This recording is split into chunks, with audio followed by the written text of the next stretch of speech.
আজকে তো 31st night না? কয়টা বাজে? হ্যাঁ, আরো সময় বাকি। 12টা বাজতে বাজতে আরো দেরি অনেক। এখানে পটকা টটকা যায় নাকি? বোমা টোমা কিছু নাই না? মাশাআল্লাহ, সুজানগরের লোক তো খুব আল্লাহওয়ালা দেখি। আল্লাহ কবুল করুক।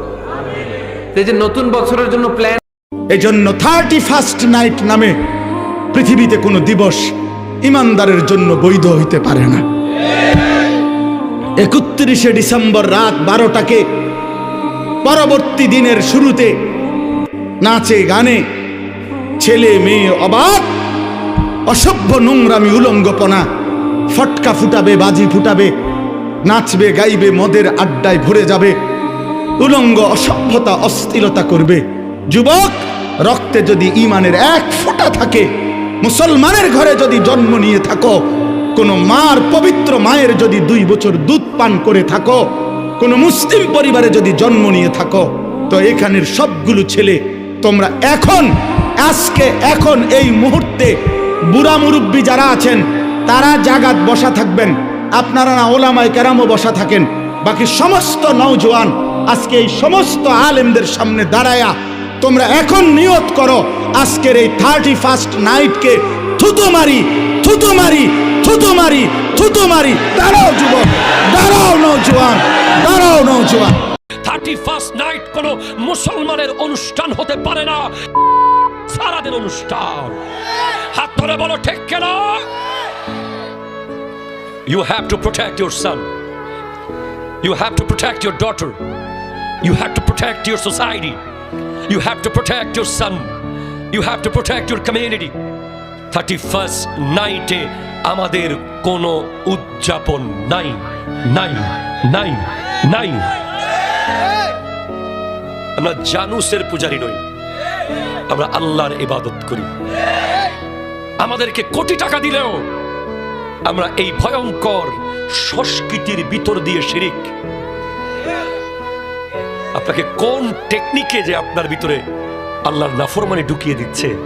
যুবক, আমাদেরও সহ্য হয় না যখন তোমরা 31st নাইটে যাও, মনে করো উৎসব, অথচ এটাই বিধর্মীদের ইবাদত।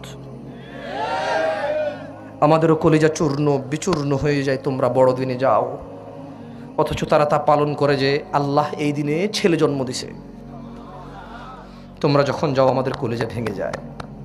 তখন আমরা তোমাদেরকে বলি না, হারাম, দে আর নট মুসলিম। তারা কিভাবে মুসলমান হতে পারে? একজন আনন্দ করছে যে আল্লাহ ছেলে জন্ম দিছে, সেই আনন্দে সে আনন্দিত হচ্ছে, গান বাজাচ্ছে, মদ খাচ্ছে, ফুল দিচ্ছে, অনুষ্ঠান করছে, কেক কাটছে, নতুন জামা কাপড় পরিধান করছে। আর তুমি বলছো যে লাম ইয়ালিদ, তিনি জন্ম দেয়নি, ওয়ালাম ইউলাদ, তিনি জন্ম নেয়নি। এই কথা বলার পরে তুমি উৎসব করতে গেলে আল্লাহর সন্তান। ডিসেম্বরের যেদিন 31 তারিখ হবে, সেদিন কি হবে? কি হবে সেদিন?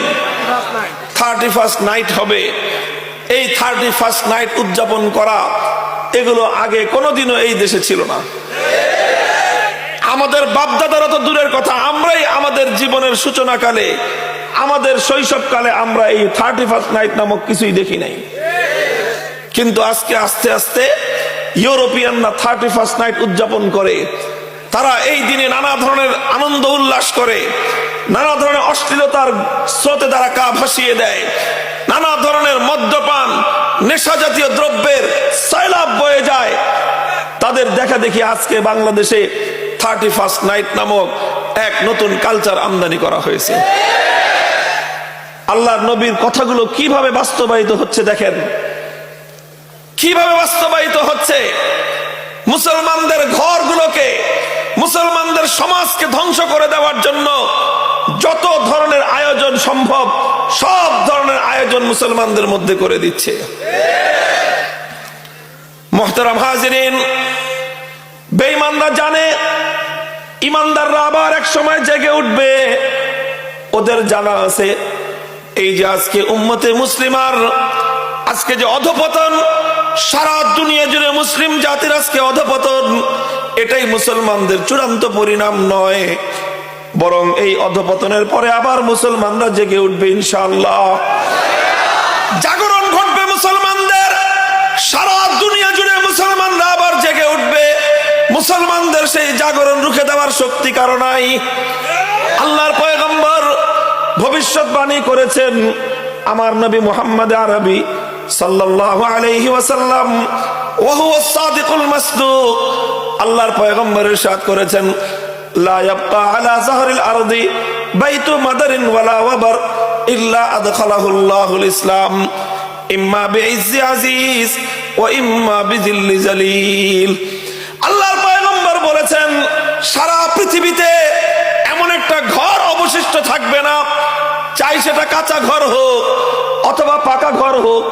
কাঁচা ঘর মানে হলো এই, চাই সেটা মাটির ঘর হোক, ছনের ঘর হোক, এমনকি বেদুইন পাড়ার, এমনকি বেদে পল্লীর নৌকার একটা ছাউনি হোক, অথবা সেটা পাকা ঘর, ইমারত হোক, বিল্ডিং হোক, আকাশ ছোঁয়া প্রাসাদ হোক, সারা দুনিয়ায় গ্রাম হোক শহর হোক, এমন একটা ঘর অবশিষ্ট থাকবে না যেই ঘরের মধ্যে আল্লাহর দিন বিজয়ী বেশে প্রবেশ না করবে।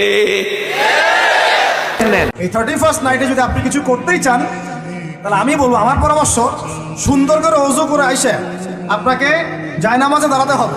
দাঁড়ায় 2 রাকাত নামাজ পড়ে চিন্তা করবেন, আল্লাহ 1 বছর যে চলে গেল, আমি এই গত বছরে কি করলাম, দিনের জন্য কি করলাম, দুনিয়ার জন্য কি করলাম, পরিবারের জন্য কি করলাম, কতটুকু জ্ঞান অর্জন করলাম, কয়টা কোরআনের আয়াত শিখেছি 1 বছরে, কয়টা হাদিস শিখলাম, কয় ওয়াক্ত নামাজ ঠিক মতো পড়লাম, রমজানের সওম রেখেছিলাম কিনা, দান সদকা করেছিলাম কিনা, সৎ কাজে আদেশ করেছিলাম কিনা, অসৎ কাজে নিষেধ করেছিলাম কিনা, এই ফিকির করতে পারেন আপনি বসে বসে।